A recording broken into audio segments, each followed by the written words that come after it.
إبراهيم وعلى آل إبراهيم إنك حميد مجيد আলহামদুলিল্লাহ। আল্লাহ পাকের মহান দরবারে লাখো কোটি শুকরিয়া যে আল্লাহ রব্বুল ইজ্জত আমাদেরকে শাওয়াল মাসের ৭ তারিখে আল্লাহ তাআলার কাছে পৃথিবীতে সবচেয়ে সম্মানিত স্থান, পবিত্রতম জায়গা, আল্লাহ তাআলার প্রিয়তম ঘর মসজিদে আসার বসার, জুমআর পূর্বক্ষণে সংক্ষিপ্ত সময়ে দ্বীনি আলোচনা শোনার এবং বলার তৌফিক দান করেছেন। এজন্য সকলেই অন্তরের অন্তঃস্থল থেকে শুকরিয়া আদায় করি। কালিমাতুশ শুকুর, আলহামদুলিল্লাহ। আল্লাহ তাআলা মানব জাতিকে পৃথিবীর মধ্যে শ্রেষ্ঠ জাতি হিসেবে সৃষ্টি করেছেন। মানব জাতিকে আশরাফুল মাখলুকাত তথা সেরা জীব হিসেবে আল্লাহ তাআলা পৃথিবীতে প্রেরণ করেছেন। আল্লাহ তাআলা কুরআন কারীমের সূরা বনী ইসরাঈলের ৭০তম আয়াতে ঘোষণা করেছেন, ওয়ালাকাদ কাররামনা বনী আদম, আমি বনী আদমকে, মানব জাতিকে সম্মানিত করে সৃষ্টি করেছি। ওয়া হামালনাহুম ফিল বাররি ওয়াল বাহরি ওয়া রাযাকনাহুম মিনাত তাইয়্যিবাতি, এবং তাদেরকে আমি জলে স্থলে চলাচলের ব্যবস্থা করে দিয়েছি। উত্তম উত্তম খাদ্য তাদের জন্য হালাল করেছি, তাদের রিজিক হিসেবে দান করেছি, এবং পৃথিবীর সকল জাতির তুলনায় তাদেরকে সেরা জাতি, শ্রেষ্ঠ জাতি হিসেবে তাদেরকে পরিগণিত করেছি। তো আল্লাহ তাআলা পৃথিবীর সকল জাতির মধ্যে মানব জাতিকে আশরাফুল মাখলুকাত তথা সৃষ্টির সেরা জীব হিসেবে সৃষ্টি করেছেন। তাফসীরে মাআরিফুল কুরআনে এই আয়াতের ব্যাখ্যায় আল্লামা মুফতি শফি সাহেব রাহিমাহুল্লাহ তাআলা 10টি কারণ উল্লেখ করেছেন, 10টি বিষয় উল্লেখ করেছেন, যে সকল বিষয়ের কারণে মানব জাতি অন্যান্য সকল জাতি থেকে স্বতন্ত্র এবং মানব জাতি অন্যান্য সকল জাতি থেকে পৃথক হয়েছে। এর মধ্যে 10টি বিষয় তিনি উল্লেখ করেছেন এই আয়াতের ব্যাখ্যায়। মধ্যে অন্যতম গুরুত্বপূর্ণ একটি বিষয় হচ্ছে, মানব জাতিকে আল্লাহ তাআলা যে সকল খাদ্যগুলো মানব শরীরের জন্য উপকারী, সুপেয়, তার সুস্বাস্থ্যের জন্য সুসামঞ্জস্যশীল যে সকল খাদ্যদ্রব্য রয়েছে, সেই সকল খাদ্যদ্রব্যগুলোকেই আল্লাহ তাআলা আমাদের জন্য রিজিক হিসেবে দান করেছেন, সেই সকল খাদ্যগুলোকেই আল্লাহ তাআলা আমাদের জন্য হালাল করে দিয়েছেন। তো এটা হচ্ছে, যেহেতু আমরা সৃষ্টির সেরা জীব, সে কারণে আমাদের জন্য সেরা খাদ্যের ব্যবস্থা, সেরা পাথের ব্যবস্থা আল্লাহ তাআলা আমাদেরকে দান করেছেন। ওয়ারাযাকনাহুম মিনাত তাইয়্যিবাতি, তাইয়্যিবাত উত্তম উত্তম যে সকল খাদ্যগুলো রয়েছে সেগুলোকে আমি তোমাদের জন্য রিজিক হিসেবে দান করেছি। এই জন্য আল্লাহ পাক আমাদের জন্য যেগুলো হালাল করেছেন সেটা আমাদের এই বডির জন্য অত্যন্ত উত্তম, আর যেটা আল্লাহ পাক আমাদের জন্য হারাম করেছেন সেটা অবশ্যই আমাদের স্বাস্থ্যের জন্য মন্দ এবং আমাদের স্বাস্থ্যের জন্য ক্ষতিকর বিষয়। এজন্য রাসূলুল্লাহ সাল্লাল্লাহু আলাইহি ওয়াসাল্লাম আমাদেরকে হালাল এবং হারামের বিষয়টি সুস্পষ্টভাবে বর্ণনা করে দিয়ে গিয়েছেন। বুখারী শরীফের 52তম হাদিস, আল হালালু বাইয়িন ওয়াল হারামু বাইয়িন, হালাল সুস্পষ্ট, কোনটা হালাল সেটা আল্লাহ তাআলা, আল্লাহর রাসূল সুস্পষ্টভাবে বলে গিয়েছেন। ওয়াল হারামু বাইয়িন, আর হারামের যে সকল বিষয়গুলো রয়েছে নিষিদ্ধ সেটাও সুস্পষ্ট। ওয়া বাইনাহুমা মুশাব্বাহাত, আর এই উভয়ের মাঝে, হালাল এবং হারামের মাঝে কিছু বিষয় রয়েছে সন্দেহজনক। লা ইয়ালামুহা কাসীরুম মিনান নাস, অনেক মানুষ এ সম্পর্কে জানে না। ফামানিত্তাকাল মুশাব্বাহাত ইস্তাবরাআ লিদীনিহি ওয়া ইরজিহি, সুতরাং যে এই সকল সন্দেহজনক বিষয় থেকে নিজেকে রক্ষা করবে নিজেকে বাঁচিয়ে রাখতে পারবে, সে নিজের দিন এবং নিজের মর্যাদা রক্ষা করার সুযোগ লাভ করবে। সে নিজের দিন এবং নিজের সম্মান মর্যাদাকে রক্ষা করতে পারবে, যে সে সকল সন্দেহজনক বিষয়গুলো থেকেও দূরে থাকবে। সন্দেহজনক বিষয়গুলো কি? দীর্ঘ হাদিস রাসূল সাল্লাল্লাহু আলাইহি ওয়াসাল্লাম বর্ণনা করে গিয়েছেন যে সেই সন্দেহজনক বিষয়ের মধ্যে প্রবেশ করলো, সে ওই রাখালের অবস্থার মতো হলো যে রাখাল কোনো বাদশার সংরক্ষিত এলাকায় তার পশুকে চড়ালো। তার পশুকে সে কোনো বাদশার সংরক্ষিত এলাকার নিকটবর্তী জায়গায় সে চড়ালো। হতে পারে সে পশুটি সেই সংরক্ষিত এলাকায় প্রবেশ করে যেতে পারে, তাহলে সে একেবারে বর্ডারের কাছে নিয়ে গিয়েছে, সে নিষিদ্ধ জায়গায় নিয়ে গিয়েছে, যেখান থেকে অনিচ্ছা সত্ত্বে বা অলক্ষ্যে সে সেই সংরক্ষিত এলাকায় প্রবেশ করতে পারে। তাহলে আপনাকে নিরাপদ দূরত্বে অবস্থান করতে হবে। এমন জায়গায়, এমন হালালের মধ্যে প্রবেশ করা যাবে না যেই হালাল থেকে হারামে প্রবেশ করা একেবারেই স্বাভাবিক। অর্থাৎ এই পরিমাণে খাদের কিনারায় যাওয়া যাবে না যেখান থেকে একেবারে আপনি খাদে পড়ে যেতে পারেন। সহজ বাংলায় হতে পারে সে হালাল বিষয়টি এমন যে হালাল থেকে হারামে চলে যাওয়াটা একেবারেই সহজ, এমন হালাল হতে পারে। অথবা সেটা এতটাই আপনি নিকটে চলে গিয়েছেন যেখান থেকে আর সামান্য পা এগুলেই আপনি হারামে চলে যাবেন। অথবা হালালের বিষয়টি এমন নয় যে সেটা হারামে পৌঁছে দিবে, কিন্তু আপনার আমার মধ্যে কন্ট্রোলিং নেই, অর্থাৎ আত্মনিয়ন্ত্রণ, আত্মসংযমের অভাব রয়েছে, নফসের গোলাম আমি।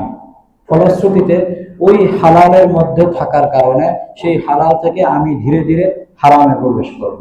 এটা আমার ব্যক্তিগত সমস্যা। তাহলে তিনটির যে কোনোটি বিষয় হতে পারে। মুহাদ্দিসিন কিরাম এই হাদিসের ব্যাখ্যায় উল্লেখ করেছেন, মুশাব্বাহাত সন্দেহজনক যে সকল হালাল বিষয়গুলো রয়েছে সেই সকল বিষয়গুলোর অবস্থা হচ্ছে এমন, যেটা হালালও নয় আবার হারামও নয়, কারোর জন্য হালাল হবে, কারোর জন্য হারাম হবে, কোন বিষয়টি মাকরুহ পর্যায়ে হবে, মাকরুহে তানজিহি হবে, মাকরুহে তাহরিমি হবে, হারামের নিকটবর্তী হবে, এই ধরনের বিভিন্ন বিষয় হবে। ওয়া বাইনাহুমা মুশাব্বাহাত, হালাল এবং হারামের মাঝামাঝি কিছু বিষয় রয়েছে যেগুলোকে বলা হয়ে থাকে মুশাব্বাহাত, সন্দেহজনক বিষয়। অধিকাংশ মানুষ, অনেক মানুষ যে সকল বিষয়গুলো সম্পর্কে জ্ঞান রাখে না, রাসূল সাল্লাল্লাহু আলাইহি ওয়াসাল্লাম বলেছেন, যারা সেই সকল মুশাব্বাহাত থেকে নিজেদেরকে বিরত রাখতে পারবে তারা নিজেদের দ্বীন এবং নিজেদের মর্যাদাকে রক্ষা করতে পারবে। এজন্য আমাদের হালালের সংজ্ঞা বুঝতে হবে, হারামের সংজ্ঞা বুঝতে হবে। হালাল কাকে বলা হয়ে থাকে?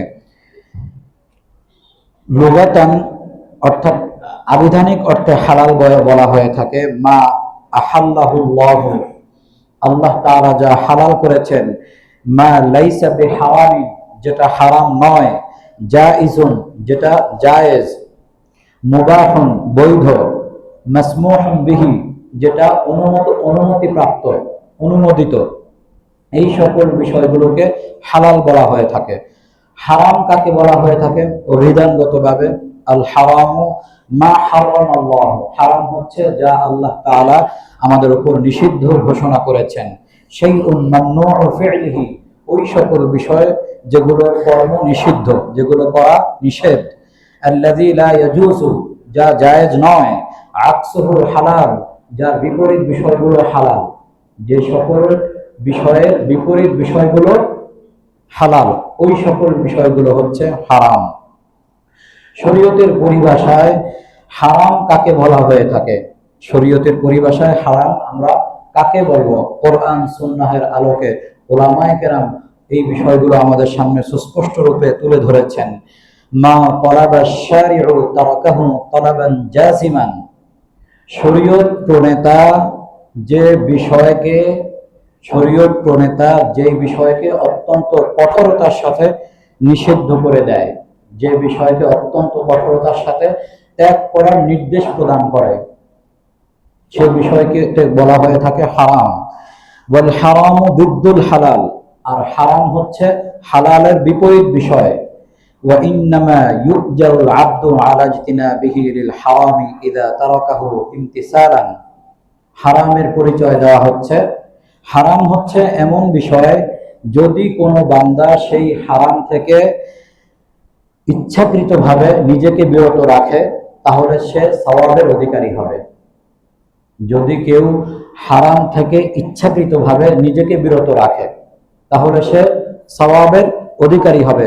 ওয়া ইন্নামা ইউজারু, সে পুরস্কার প্রাপ্ত হবে, তাকে আজর প্রদান করা হবে। লাইসা বিখাউফিন আও হায়াইন আও আজিজিম মিনাল মুহাররাম আনিল মুহাররাম ফালা ইউসাবু আলা হাযা তুরুক। ভয়ের কারণে অথবা লজ্জার কারণে অথবা হারামে লিপ্ত হওয়া থেকে অপারগতার কারণে নয়। যদি এমনটা হয়ে থাকে তাহলে সে ছেড়ে দেওয়ার কারণে সওয়াব লাভ করবে না। অর্থাৎ হারামের ক্ষেত্রে সে অপারগ, সে এমনটাই তার অবস্থা, অর্থনৈতিক বা শারীরিকভাবে সে হারামে লিপ্ত হওয়ার যোগ্যতাই রাখে না। এখন যদি সে বলে যে আমি গরিব কোনো ব্যক্তি যদি বলে যে আমি সাদাসিধে জীবন যাপন করছি, তো ওর তো কিছুই নেই, এমনি সাদাসিধে জীবন যাপন করবে, তাহলে এই সাদাসিধে জীবন যাপন করা এটা তো তার জন্য, এই কথা তার জন্য উচিত নয়। ইচ্ছাকৃতভাবে যদি কেউ সাদাসিধে জীবন যাপন করে যোগ্যতা থাকা সত্ত্বেও, তাহলে সেটা হবে তার জন্য সেটা সেই জীবন।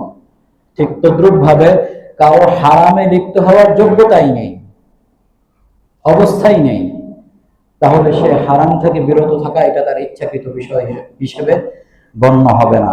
অথবা লজ্জার কারণে হারামে লিপ্ত হচ্ছে না, যদি এই কাজ করে তাহলে তিনি যেহেতু সমাজের কোনো সামাজিক সম্মানিত ব্যক্তি, তিনি লজ্জার কারণে করতে পারছেন না, কিন্তু যেখানে লজ্জা থাকবে না সেখানে তিনি ঠিকই করবেন, তাহলে এই হারাম ত্যাগ করার কারণে তিনি সওয়াব লাভ করবেন না।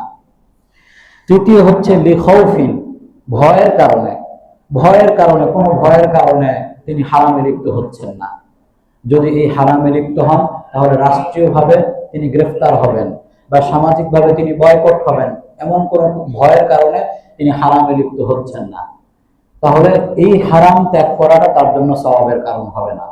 সওয়াবের কারণ হবে সকল ধরনের সুযোগ সুবিধা যোগ্যতা সব কিছু থাকার পরেও একমাত্র আল্লাহ তাআলার ভয়ে, একমাত্র আল্লাহ তাআলার ভালোবাসায়, একমাত্র জাহান্নাম থেকে বাঁচার জন্য জান্নাত লাভের আশায় যদি কেউ হারাম থেকে নিজেকে বিরত রাখে তাহলে সে হারাম থেকে বিরত থাকার কারণে পৃথক সওয়াব লাভ করবে। এই কথাটি এখানে বলা হয়েছে। হালাল কাকে বলা হয়ে থাকে শরীয়তের পরিভাষায়? হালাল কাকে বলা হয়ে থাকে? ওয়া আম্মাল হালাল ফালা ইসমা ফি ফি'লিহি কামা আন্নাহু লা ইসমা ফি তারাকিহি। হালাল হচ্ছে এমন বিষয় যার করার মাধ্যমে সে কোনো গুনাহগার হয় না, যেমনটি সেটা ছেড়ে দেওয়ার কারণে গুনাহগার হয় না। হালাল কর্ম করলে কেউ পাপী হয় না, আর হালাল কর্ম ছেড়ে দিলেও কেউ পাপী হয় না। ইল্লা ইযা কাসাদা ফি ফি'লিহি তাকাউয়্যু বিহি আলা তাআতিল্লাহি ফাহুয়া মুসাবুন বিহাদিহি নিয়্যা। তবে যদি কেউ আল্লাহ তাআলার আনুগত্য করার উদ্দেশ্যে কোনো হালাল কর্ম করে, আল্লাহ তাআলার আনুগত্য, ইবাদত, বন্দেগী এই জাতীয় কোনো উদ্দেশ্যে সে হালাল কর্ম করে থাকে, তাহলে তার এই নিয়তের কারণে সওয়াব লাভ করবে, সে পুরস্কার প্রাপ্ত হবে এই নিয়তের কারণে। বিষয়টি জায়েজ ছিল, কোনো সওয়াবের বিষয় ছিল না, কিন্তু সে নিয়ত করেছে সওয়াবের বা কোনো ইবাদতের নিয়ত করেছে। কেউ বাড়ি করলো, বাড়ি করার সময় সে চিন্তা করলো যে আমি এমন জায়গা ক্রয় করব বাড়ি করার জন্য যেটা মসজিদের নিকটে হবে, সেখান থেকে আমার মসজিদে যাওয়া সহজ হবে, তাহলে ইচ্ছে করলে সে দূরেও জায়গা ক্রয় করতে পারে, আবার মসজিদের কাছে যে জায়গা রয়েছে সেটাও সে ক্রয় করতে পারে। শুধুমাত্র মসজিদকে উদ্দেশ্য করে তিনি মসজিদের নিকটে জায়গা ক্রয় করেছেন। বাড়িতে তিনি জানালা দিচ্ছেন, কিন্তু তিনি চিন্তা করছেন মসজিদের আজানের আওয়াজ এই দিক থেকে আসবে, অতএব যেহেতু আজানের আওয়াজ এদিক থেকে আসবে আমি আমার জানালাগুলো এই দিক থেকে দেব, অন্যদিকে থাকুক না থাকুক এই দিক থেকে জানালা আমাকে দিতেই হবে। বাতাস তো অবশ্যই প্রবেশ করবে, আলো বাতাস তো জানালা দিয়ে প্রবেশ করবেই, কিন্তু তার উদ্দেশ্য হচ্ছে আজানের আওয়াজ যেন আমার জানালা দিয়ে প্রবেশ করে, সেই জন্য তিনি এই দিক থেকে জানালা দিচ্ছেন। তাহলে এই বাড়ি করার মধ্যেও তার সওয়াব রয়েছে। এই ধরনের দিনই যে কোনো উদ্দেশ্য কোনো হালাল বিষয়ের মধ্যে যদি কারো থেকে থাকে, তাহলে সেই হালাল বিষয়টি আর হালাল থাকবে না, সেটা তার ইবাদতে পরিণত হয়ে যাবে, সেটা তার সওয়াবের কারণ হবে। তো এই জন্য হালাল এবং হারামকে পরিপূর্ণরূপে আমাদের বোঝা উচিত। হালালের প্রভাব রয়েছে, হারামের প্রভাব রয়েছে, হালালের প্রভাব রয়েছে। রাসূলুল্লাহ সাল্লাল্লাহু আলাইহি ওয়াসাল্লাম, সাহাবায়ে কেরাম, তাবেঈন, তাবেঈনদের ঘটনাগুলো যদি আমাদের চোখের সামনে থাকে, তাহলে আমরা দেখতে পাই যে হালালের একটা প্রভাব রয়েছে, হারামেরও একটা প্রভাব রয়েছে। যারা হালাল খাদ্য গ্রহণ করবে তাদের মধ্যে ইবাদতের প্রতি আগ্রহ থাকবে, ইবাদত বন্দেগী, আল্লাহ তাআলার ফরমাবরদার, নেক কাজ করার, সুন্নাহের প্রতি আগ্রহ, এটা তার অন্তরে কাজ করবে। আর যদি কেউ হারাম খাদ্য গ্রহণ করে, তাহলে ইবাদতের প্রতি তার অনীহা সৃষ্টি হবে। ইবাদত করার অভ্যস্ত হলেও সে অনিচ্ছা সত্ত্বে ইবাদত করবে, বিরক্তির সাথে ইবাদত করবে, সমাজ রক্ষা করার জন্য ইবাদত করবে, লোক লজ্জার কারণে, সে চক্ষু লজ্জার কারণে ইবাদত করবে, অর্থাৎ জোর করে ইবাদত করবে, ইবাদত করতে তার মনে চাইবে না। এটা হচ্ছে হারামের প্রভাব। আজকে তো আমরা এই হালাল হারামের বিষয়টিকে একেবারে মামুলি মনে করি, এটা যে কত গুরুত্বপূর্ণ বিষয় সেটা মনেই করি না। আজকে আমরা পড়ে আছি সুন্নত, মুস্তাহাব, এইগুলোর বিতর্ক নিয়ে।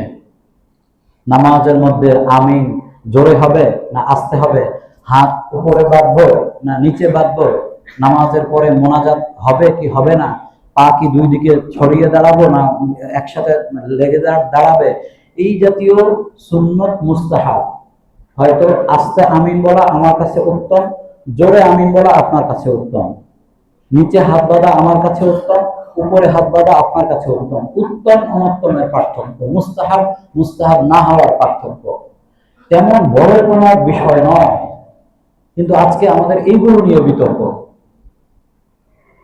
এর চেয়ে ইসলামের কত বড় বড় গুরুত্বপূর্ণ বিষয় রয়ে গিয়েছে, সেগুলো আমাদের আলোচনার মধ্যে আসে না, বা সেগুলোকে আমরা গুরুত্ব দেই না। যে হালাল খাদ্য গ্রহণ না করলে কোন ধরনের ইবাদত বন্দেগী, দান, সাদাকা, খায়রাত, কোন ধরনের কোন ইবাদত বন্দেগী আল্লাহ তাআলার দরবারে কবুলই হবে না। আল্লাহ তাআলার দরবারে কোন ইবাদতই কবুল হবে না যদি কেউ হালাল খাদ্য গ্রহণ না করে থাকে। কতটা গুরুত্বপূর্ণ পর্যায়ের ফরজ। ঈমান আনার পরে যে সকল ফরজগুলো বর্ণনা করা হয়েছে, এই সকল ফরজগুলোর পরে সর্বপ্রথম ফরজ হচ্ছে হালাল খাদ্য গ্রহণ করা। এটি অন্যতম একটি গুরুত্বপূর্ণ ফরজ। এই কারণে আল্লাহ তাআলা কুরআনুল কারীমের সূরা বাকারার 168তম আয়াতে ঘোষণা করেছেন, ইয়া আইয়ুহান নাসু কুলু মিম্মা ফিল আরদি হালালান তাইয়্যিবা, হে মানব সকল, তোমরা জমিনের মধ্যে যে হালাল খাদ্য রয়েছে, হালাল উত্তম খাদ্য রয়েছে, তোমরা সেগুলো ভক্ষণ করো, সেগুলো গ্রহণ করো। ইয়া আইয়ুহাল্লাযীনা আমানু, হে ঈমানদারগণ, কুলু মিন তাইয়্যিবাতি মা রাযাকনাকুম, সূরা বাকারার 182তম আয়াতে আল্লাহ তাআলা বলেন, হে ঈমানদারগণ, তোমাদেরকে আমি যে পবিত্র খাদ্য দান করেছি রিজিক হিসেবে, তোমরা সেগুলো ভক্ষণ করো। এজন্য হালাল খাদ্য গ্রহণ করা হচ্ছে ইবাদতের কবুলের পূর্ব শর্ত। ইয়া আইয়ুহার রাসূলু কুলু মিনাত তাইয়্যিবাতি ওয়া'মালু সালিহা ইন্নী বিমা তা'মালুনা আলীম, সূরা মুমিনুনের 51তম আয়াতে আল্লাহ তাআলা বলেন, হে রাসূলগণ, রাসূলদেরকে উদ্দেশ্য করে আল্লাহ তাআলা বলছেন, তোমরা পবিত্র খাদ্যগুলো গ্রহণ করো, ওয়া'মালু সালিহা, এবং তোমরা নেক আমল করো। তাহলে আল্লাহ পাক এই আয়াতের ব্যাখ্যায় মুফাসসিরিন কেরাম বলেছেন যে আল্লাহ পাক প্রথমে পবিত্র খাদ্যের কথা বলেছেন রাসূলদেরকে, এরপরে ওয়া'মালু সালিহা, নেক আমলের কথা বলেছেন। তার অর্থ হচ্ছে নেক আমল কবুল হওয়ার পূর্ব শর্ত হচ্ছে পবিত্র খাদ্য গ্রহণ করা, হালাল খাদ্য গ্রহণ করা। এই আয়াতের ব্যাখ্যায় রাসূলুল্লাহ সাল্লাল্লাহু আলাইহি ওয়াসাল্লাম আমাদেরকে কি বলেছেন, আশ্চর্য হতে হয় এই সকল হাদিসগুলো দেখলে। মুসলিম শরীফের 2236তম হাদিস, রাসূলুল্লাহ সাল্লাল্লাহু আলাইহি ওয়াসাল্লাম বলেন, আইয়ুহান নাস, হে লোক সকল, ইন্নাল্লাহা তাইয়্যিব, নিঃসন্দেহে আল্লাহ তাআলা পবিত্র, লা ইয়াকবালুল্লাহু ইল্লা তাইয়্যিবান, তিনি পবিত্র কর্ম ছাড়া অপবিত্র কোনো কর্ম কবুল করেন না, অবৈধ কোনো কিছু তিনি কবুল করেন না। ওয়া ইন্নাল্লাহা আমারাল মুমিনিনা বিমা আমারা বিহিল মুরসালিন, নিঃসন্দেহে আল্লাহ তাআলা মুমিনদেরকে তাই নির্দেশ প্রদান করেছেন, রাসূলদেরকে যা নির্দেশ প্রদান করেছেন। অর্থাৎ কোরআন কারীমে আল্লাহ তাআলা যে বললেন, ইয়া আইয়ুহার রাসূল, হে রাসূলগণ, তোমরা হালাল খাদ্য গ্রহণ করো, তোমরা পবিত্র খাদ্য গ্রহণ করো এবং তোমরা নেক আমল করো। এই আয়াতের ব্যাখ্যা রাসূল সাল্লাল্লাহু আলাইহি ওয়াসাল্লাম হাদিসের মাধ্যমে করছেন যে মুমিনদেরকে আল্লাহ তাআলা তাই নির্দেশ প্রদান করেছেন, রাসূলদেরকে যা নির্দেশ প্রদান করেছেন। তাহলে ওই আয়াতটি শুধুমাত্র রাসূলদের জন্য নয়, বরং ওই আয়াতটি সকল মুমিনদের জন্য। ثم ذكر الرجل يطيل السفر أشعث أغبر يمد يديه إلى السماء يا رب ইয়া রব। রাসূল সাল্লাল্লাহু আলাইহি ওয়াসাল্লাম বলেন, এরপর কোন ব্যক্তি দীর্ঘ সফর করে আসছে, সে হজ করেছে, উমরা করেছে, এরপরে সে দীর্ঘ সফর করে আসছে, আশআস আকবার, এবং সে ধুলো ধূসরিত, চুলগুলো এলোমেলো, ময়লা কাপড় যুক্ত, ক্লান্ত শ্রান্ত অবস্থায় সে আসমানের দিকে হাত উত্তোলন করেছে আর কি বলছে, ইয়া রব ইয়া রব, হে আমার প্রতিপালক, হে আমার রব। সে আল্লাহ তাআলাকে ডাকছে। তাহলে এমন ব্যক্তি যিনি হজ করেছেন, উমরা করেছেন, সফর করেছেন, মুসাফির ব্যক্তি, কোন দিক থেকে তার দোয়া কবুল না হওয়ার কোনো বিষয় আছে? এমন কোনো দিক নেই যে কারণে তার দোয়া কবুল হবে না। অথচ রাসূল সাল্লাল্লাহু আলাইহি ওয়াসাল্লাম কি বলেন, ওয়া মাতআমুহু হারামুন ওয়া মাশরাবুহু হারামুন ওয়া মালবাসুহু হারামুন ওয়া গুযিয়া বিল হারামি ফাআন্না ইউস্তাজাবু লিযালিক, নাউযু বিল্লাহি মিন যালিক। রাসূল সাল্লাল্লাহু আলাইহি ওয়াসাল্লাম বলেন, সে তো বলছে ইয়া রব ইয়া রব, অথচ তার খাদ্য হারাম, তার পোশাক হারাম, তার পানীয় হারাম, তার পুরো বডি গঠিত হয়েছে হারামের মাধ্যমে। তাহলে কিভাবে তার এই বক্তব্যের জবাব দেওয়া হবে? তার এই ডাকের জবাব কিভাবে আল্লাহ তাআলার পক্ষ থেকে আসবে? তাহলে চিন্তা করে দেখুন, আমাদের হজ, উমরা, আমাদের বড় বড় অনেক নেক আমল আমরা অনেক টাকা পয়সা খরচ করে করছি, কিন্তু যদি আমি হালাল খাদ্য গ্রহণই না করলাম, আমি যদি হারাম থেকে বাঁচার জন্য সংগ্রাম না করলাম, আর হালাল উপার্জন গ্রহণের জন্য আমি নিজের বিরুদ্ধে যুদ্ধ ঘোষণা না করলাম, তাহলে আমার পরিস্থিতি কি দাঁড়াবে? আমার নামাজ, রোজা, হজ, যাকাত, তিলাওয়াত, জিকির যত আমল করছি, পূর্ণ আমলের কানাকড়ি সওয়াব আল্লাহ তাআলার কাছে পাওয়া যাবে না। রাসূলুল্লাহ সাল্লাল্লাহু আলাইহি ওয়াসাল্লাম বলে গিয়েছেন, বুখারী শরীফের হাদিস, ওয়ালা ইয়াসআদু ইলাল্লাহি ইল্লা তাইয়্যিব, আল্লাহ তাআলার কাছে পবিত্র হালাল খাদ্য গ্রহণ করা ছাড়া কোনো নেক আমলই আল্লাহ তাআলার দরবারে উত্তোলন করা হয় না। আল্লাহ তাআলার দরবারে সেই ব্যক্তিরই আমল উত্তোলন করা হয়ে থাকে যারা হালাল খাদ্য গ্রহণ করে থাকে। এজন্য হালাল খাদ্য গ্রহণ করতে হবে, হালাল উপার্জন করতে হবে। যদি হালাল উপার্জন না হয়ে থাকে, তাহলে ওই সকল হারাম উপার্জনের মাধ্যমে ইবাদত বন্দেগী আল্লাহ তাআলার দরবারে কবুল হবে না। আগামী জুমায় ইনশাআল্লাহ এর উপরে আলোচনা হবে। এই আলোচনাটি 2 পর্বে। বাস্তব কিছু উদাহরণ আমরা পেশ করব, যে সকল উদাহরণগুলো আমরা দেখতে পাবো, যেগুলো আমরা সমাজে করে যাচ্ছি, আমরা এই সকল হারাম বা অবৈধ কর্মের মধ্যে লিপ্ত আছি, যেগুলোকে আমরা মনে করছি না যে এগুলো আমাদের জন্য হারাম, কিন্তু আমরা এইগুলো করে যাচ্ছি। তো এই জন্য হারাম থেকে আমাদের সকলকে মুক্ত হতে হবে এবং হালালের উপর জীবনকে পরিচালনা করতে হবে। আল্লাহ পাক আমাদের সকলকে বোঝার, আমল করার তৌফিক দান করেন। ওমা আলাইনা ইল্লাল বালাগ, যারা সুন্নাত পড়েনি সুন্নাত পড়ে নেই, যারা সুন্নাত পড়েনি সুন্নাত পড়ে নেই।